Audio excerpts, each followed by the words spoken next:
Hello, everyone. Phil Lee returning with another episode of Civil War Chat. Today is Monday, the 29th of August, 2022. Please click on the subscribe button here in the lower right to subscribe to my show, and also the notification bell in the far upper right to be notified when, excuse me, when new episodes are released. Today's topic is Newspeak and the Civil War. It is actually a guest post. It is a post written by Ric Sapp, who has his own website, his own blog, trudge2truth.com. I recommend it. So, just by way of preface, I want to explain that this particular posting or episode or essay that he provides is focused on George Orwell's novel 1984. And in that novel, the oligarchy that controls the civilization is teaching people to change the meaning of words, much like is what is happening in the United States, in order to get them to think less rather than think more. For example, here in the United States, the term illegal immigrant is discouraged and replaced by undocumented worker. And similarly, prostitute is discouraged to be replaced by sex worker.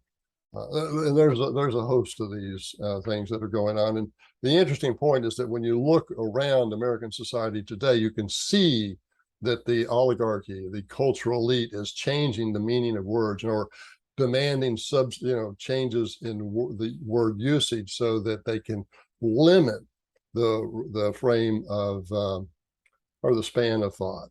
So I'll just let Ric Sapp's essay, speak for itself. Newspeak and Civil War history. I saw the phrase slaveholders' rebellion used to describe the Civil War recently, and it made me think of Newspeak from George Orwell's 1984. If you recall, Orwell has an appendix where he describes Newspeak and how it was being created in Oceana, which is the fictional country in which 1984 takes place. In 1984, Newspeak was in its early stages of development, and the project was not to be finished until 2050. Orwell knew that changing a language in order to control thought would be a long process. He quotes Orwell now, Newspeak was designed not to extend, but to diminish the range of thought, close quote. I see this when I go on Civil War forums when, the words are changed, like Southerner can no longer refer to the traditional meaning of a white Southerner. Southerner now has to include all people who live in the South. Well, think about it. Newspeak was designed not to extend, but to diminish the range of thought. Close quote. So when you make that substitution, the Southerner no longer has a meaning, and you can destroy Southern culture and replace it with something that we're seeing now, statues to George Floyd and that sort of thing. But let me go on and continue. I'm digress because I'm interrupting Ric's essay. Now I'm continuing his words again. There are many words and phrases used in 2021 related to the Civil War that are used to, quote, diminish the range of thought, close quote. Shareholders' rebellion is a great example. For the person who knows only a little about the war between the states, this phrase must be intimidating. It does not invite open-minded inquiry, quite the opposite. It puts an inquiry into a moral realm rather than an historical one. It is a political description. The same is true for the word traitor as it relates to the Civil War. It diminishes the range of thought because it implies that something specific is true. If we say a person is a felon, we mean a very specific thing. Someone was convicted of a felony. Treason is a crime, and someone convicted of treason is a traitor. That is how our language works. Not so fast. No one from the Civil War was tried much less convicted of treason. No one. Traitor is clearly political speech and not historically accurate when used in the context of the Civil War. I'm adding that thought. Okay, continue with Sapp again. These emotive words are used to bully and shut down discussion. Let me repeat, these emotive words are used to bully and shut down discussion. The fact that modern historians, quote historians, close quote, use them is troubling. When you see politicians like General Mark Milley use these kinds of words, know that it is politics and go study the fascinating history of the Civil War on your own. Now here Rick shows his humor because he's got an asterisk next to the name of General Mark Milley, who he refers to as a politician. And the asterisk says, oh, I know that Milley is not a politician, but he plays one on TV, which is accurate. Another word that I see now, I'm off on my own now. That's I've finished reading Sapp's essay.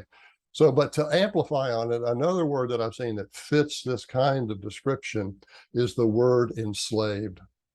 Normally, when I was reading history of the Civil War, the Reconstruction, you could typically refer to somebody as a slave, and it was known that he was he or she was black and they were enslaved.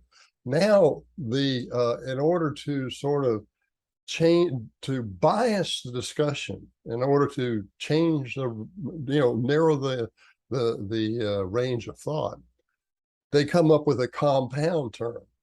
Modern historians use a compound term. They no longer refer to someone that was a slave. They say, oh no, she was an enslaved person and she lived among enslaved people. Well, you could simply say she was a slave and she lived with other slaves. That's the better English language usage of the term, and it makes it much more. It makes it easier to read, because everywhere you got to read a compound word when one will do, well, you're dealing with fools.